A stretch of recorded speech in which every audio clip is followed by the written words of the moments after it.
Hi, welcome to this short video from Platinum Property Partners. My name's Emma Hayes, I'm the Managing Director here at Platinum, and I've been kindly joined by Chris Wilkins, one of our power team members from Wilkins Southworth Accountancy firm. Before we delve into the video, Chris, did you just want to do a quick introduction to yourself? Yeah, my name is Chris Wilkins, Managing Partner of Wilkins Southworth.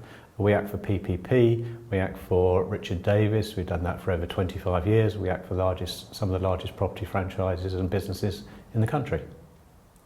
So for those of you that may not be familiar with Platinum Property Partners, we are all about changing lives through applied knowledge. We support our clients build successful, sustainable residential property portfolios, and one of the key benefits of actually becoming part of our community is you get to meet people like Chris. We spend a lot of time and energy recruiting the right power team to surround you with the right expertise and knowledge so that we ultimately de-risk your investments. So today's video is going to be all about how to sort of structure your business and ultimately fund your portfolio growth. So Chris, first question for you. So for any aspiring investors that are thinking about potentially sort of dipping their toe into property, there's been a huge amount of change in the market over the last sort of 5 to 6 years or so, and I'm sure there'll be more to come. How are you currently guiding existing or aspiring investors to get into property? How should they be ultimately structuring their businesses? Would you be recommending people to buy property in their own name or in some other way? So the main changes that you're probably alluding to is something called Clause 24, which Absolutely. George Osborne muted in July 2015. He was just said this is coming in his next budget. Now that's had its full effect. So basically what it means is that if you borrow money to buy a residential property that you rent out, you're ultimately only going to get tax relief at 20% of that. Right. So whereas before that was an expense in your profit and loss account, and therefore that reduced your profit, and then you were taxed on the profit. Now what happens is that is just reducing your tax bill at a liability at 20%. So it's not an expense in your profit and loss account. And that's pretty crucial, because if you had a proper property portfolio, it may be that you didn't make a profit by virtue of the interest. If you didn't make a profit, you didn't pay any tax. Now what happens is you will make a profit in that scenario, and therefore that would be taxed at your highest rate of tax. So if you earn more than, say, £150,000, you're a 45% taxpayer. Yep. If you earn more than £50,000, you're a 40% taxpayer. And that would mean that then you would be taxed at that highest rate. But if my profits went up by virtue of the fact that I wasn't getting tax relief on my mortgage interest, it may mean that I'm subject to the higher interest benefit charge, which kicks in at over £50,000, which I wasn't ever subject to before. So there's lots of extra ramifications that you need to bear in mind. So actually structuring your business ahead of getting in and starting to invest in properties is really important, and making sure that you're aware of these types of considerations is absolutely fundamental to the financial success of the business. Yeah, so you could say, well, if I put it in a limited company, then I've solved one problem, and that could be the correct answer. But what you've got to bear in mind is, if you've got a property owned by a limited company, when you come to sell that property, then the limited company will pay corporation tax on that chargeable gain. So to give you an idea, if I bought a property for £150,000 and 5 years later sold it for £450,000, that's a £300,000 profit. I know that in 2 years' time I'm going to pay corporation tax on that at 25%. So that's a £75,000 liability I'm going to pay in the way of corporation tax. Then I need to take the money out of the company, which would trigger an income tax charge. So I need to consider my exit before I purchase the property, just to make sure I'm on board with all the tax ramifications that could affect me. Absolutely, and here at Platinum Property Partners we're all about investing for the long term. Our specific model, shared accommodation, co-living, we're not in the business of doing flips and quick deals. So actually, how do you deal with sort of forecasting what tax rates are going to be sort of in 10, 15 years time? So you've also got to bear in mind that at the moment capital gains tax on the sale of a residential property is levied at the highest rate of capital gains tax, which is 28%. Other than that, capital gains tax, the highest rate is 20%. Now, capital gains tax was only brought in on 6th of April 1965, and historically it's been at the basic rate of income tax. Now, it has been muted that it would go up. Indeed, the Chancellor said that it may go up to the rate of income tax, but that's never actually happened. The capital gains tax, there's only about £250,000 250,000 people that pay capital gains tax, and it brings in about £9.8 billion a year. So there's a lot of money that come in, but a lot of people don't actually pay that. So you've got to actually make sure that you plan your affairs so that when you exit, you pay as little as possible, whether it's corporation tax, capital gains tax, and how that affects it. And the way to do that is to structure it on purchase, which is the most important thing. Okay, great. So, Chris, for many people that join Platinum Property Partners, they've actually come from a corporate background and they don't have an existing limited company. Can you sort of just talk us through people that are in that position? How do they actually get money into a limited company to then go out and invest? Okay, so you could incorporate a company at Companies House very quickly, and you'll have a structure. What we do at Wilkins Southworth though is we look at the structure that you need that's appropriate to you. So if for the sake of argument you end up with a limited company in 10, 20 years time with lots of property in it, how do I pass that through the generations? Do I want to think of some tax planning now to mitigate capital gains tax, inheritance tax? In which case, do I want to bring on other members of the family now? If I did that, you can do things like, when you incorporate the company, have different classes of shares, different ownership of shares.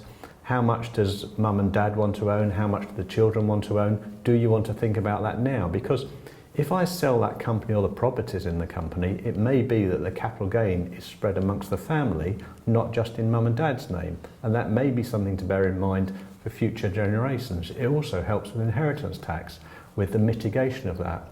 So if I bought a property today and put it in a limited company today, if I give those shares to, say, my son in 10 years' time, even though he didn't give me any money, it will still create a capital gain and I'd still have a liability, because at that stage it's based on the market value of the shares. Yeah.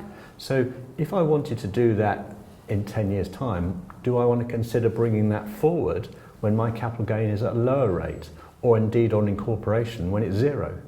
Excellent. So key message there is if you're considering any type of property investment, think long term. What is your long-term strategy and potentially your exit strategy as well, which might be hard for some people who are just excited, getting caught up in the excitement of going out and finding their first building to buy.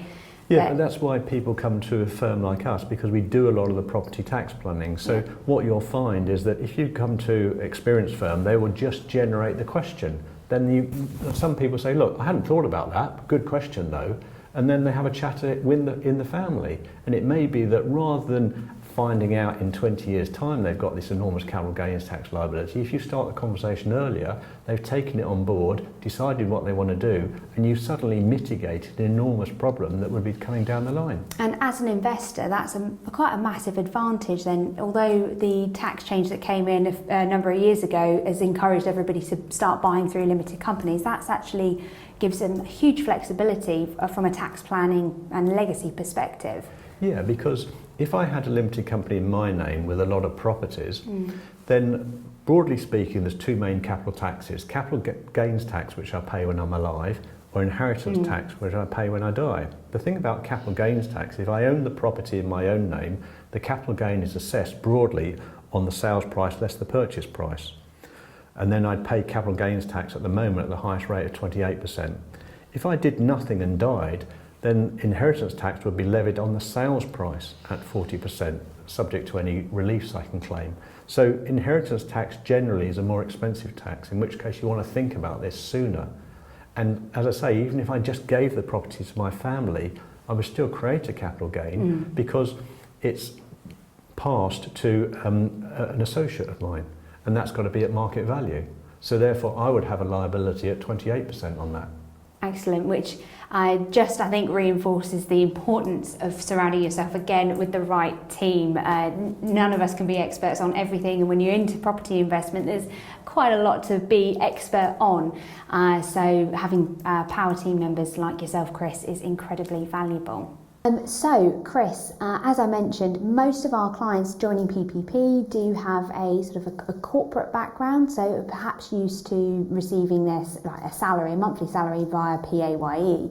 If you've invested in property via a limited company, what is the best way of actually extracting profits and funds from that limited company once established and operating?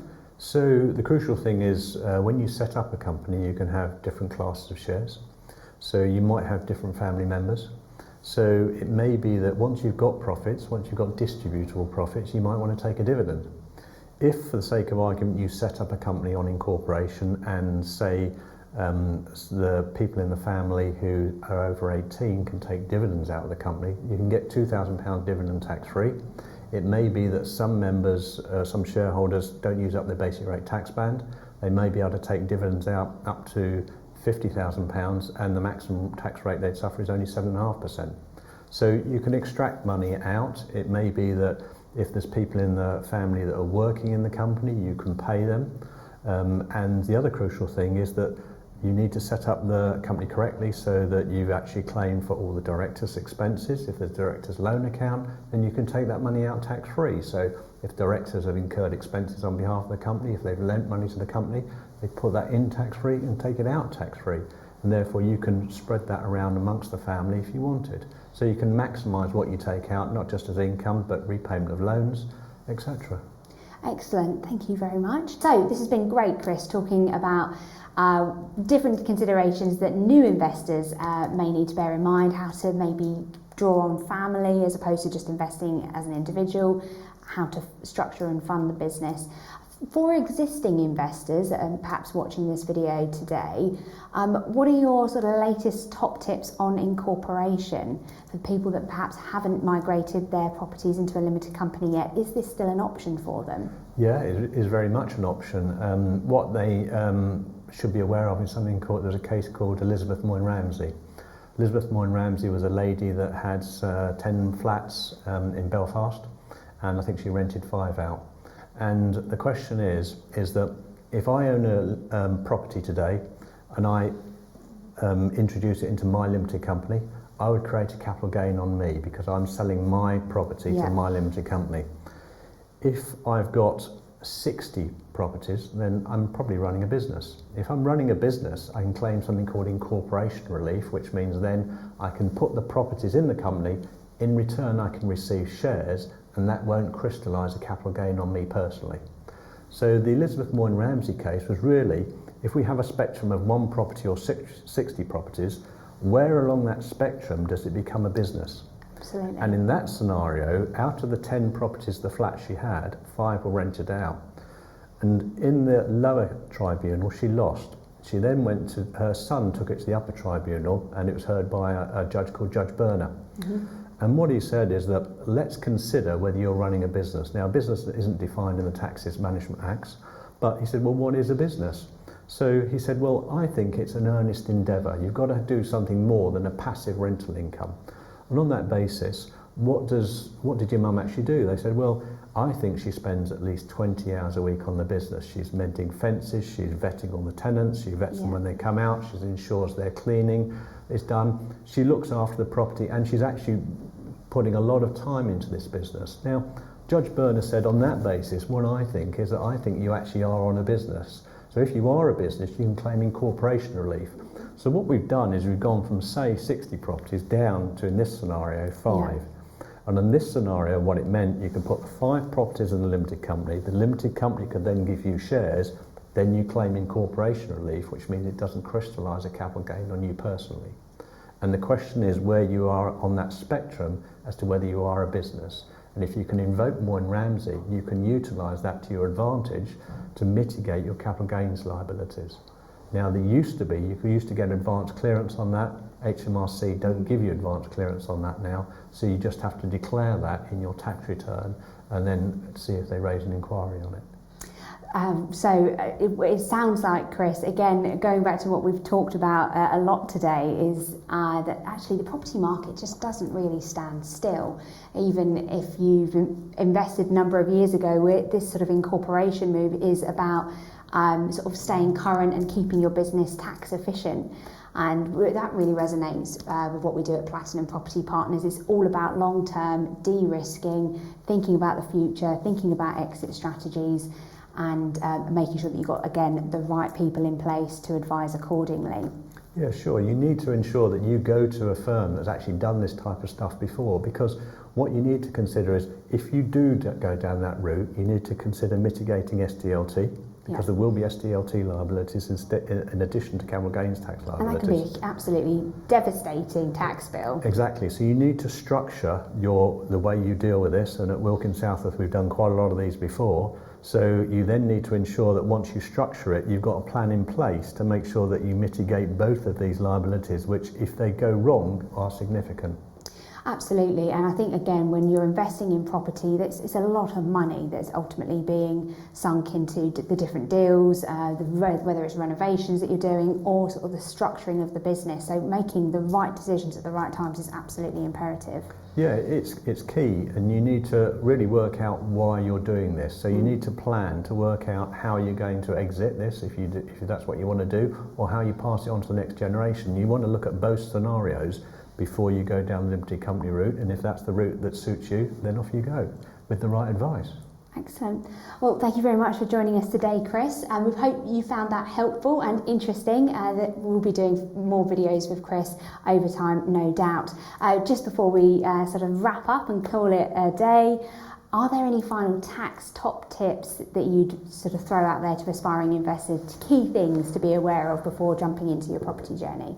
Yeah, I mean, with capital gains tax, the Office of National Statistics have done 2 reviews, one in November, one in May this year. I think that obviously we know that taxes will increase given the budget deficit. It's likely that capital gains tax will change significantly, inheritance tax will change significantly. There's been mooted that there may be a wealth tax.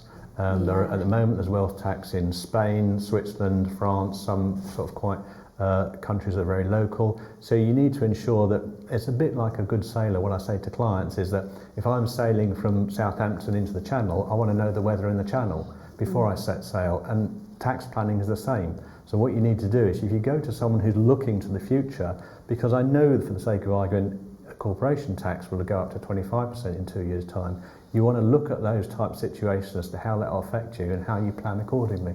Excellent.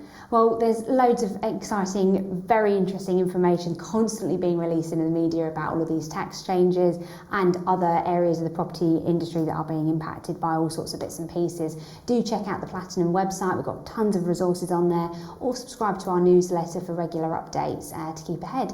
As for today, thanks ever so much, Chris. As always, a pleasure. Thanks very much for joining me. Thank you, Emma.